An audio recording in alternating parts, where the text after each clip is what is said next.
All right, hey y'all, we're back with another lecture. This is the learning chapter. I've got a new headset up today, so hopefully you're able to hear me pretty clearly.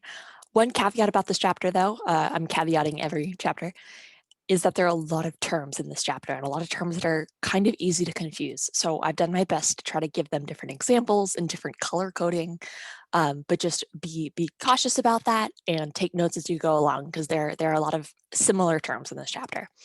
That said, this is Learning the Adaptive Mind, Chapter 8. Let's get started. Okay, so a thought question to start us out with. So a couple thought questions to start us out with. Have you ever had these experiences where you've maybe ordered food from a restaurant, felt sick after, and then refused to order that meal again or go to that restaurant again? Or maybe when you study, I used to do this, I used an incentive system to study. So maybe you read a page and then you eat an M&M, and then doing so made you more productive. Or maybe you've seen a celebrity that you like endorse a product on an advertisement, and then you felt positively about that product, or you maybe even bought that product yourself. Or maybe you've smelled cookies baking in the oven, and then you've started to kind of salivate and really crave cookies before they were even done baking.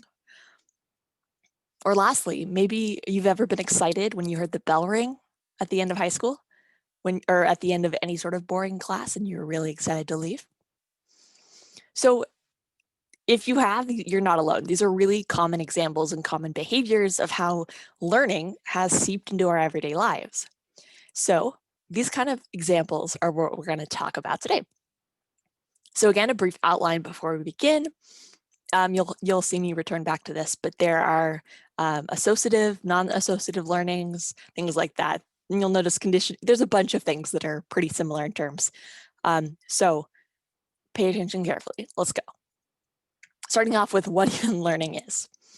So typically when people think of learning, they think of, acquiring knowledge in school. But as you can see from those intro examples, we learn all the time in our daily lives. So learning is just a relatively permanent change in behavior due to some sort of experience. Learning can occur in all different types of situations and experiences, not just in an academic educational setting. So before we jump into learning, let's make sure we're clear on what learning is not then. So one thing that is not learning, we briefly touched on this in the neuroscience chapter with spinal reflexes, but reflexes are changes to behavior based off experiences. These changes are not learned though. They're inevitable, they're involuntary responses to stimuli. So for instance, when a doctor is testing your reflexes and he hits your knee, you're not consciously making the decision to then lift your knee up. So reflexes are involuntary. Another example, maybe you've accidentally touched a hot stove and immediately you drew your hand away. So again, that behavior it's quick, it's fast, reliable, not flexible, and it doesn't require multiple instances to learn that a stove is hot. You've got it right away, right? So reflexes are not considered learning. The other thing not considered learning, maybe you've heard of instincts or trust your instinct type of thing. So instinct has an actual definition in psychology. It's an inborn pattern of behavior that's elicited by a certain environmental stimuli. So sometimes it's a more complex kind of example, but again, not a learned behavior. For example, spiders tend to have this inborn, innate instinct ability to be able to weave a web. They don't have to be taught by their parent spider, if that's a thing. And once they start spinning, so once they start making this web, they're not going to stop until the web is finished. Similarly, maybe you've heard about how ducks tend to fly south for the winter, or birds in general. So here, the environmental temperature is dictating their behavior, and it's an inborn instinct, not a learned one.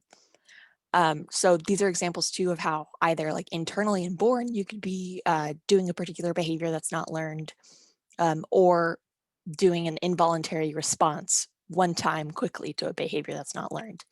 So when you think of reflexes and instincts, those are not examples of learning. according to our psych definition.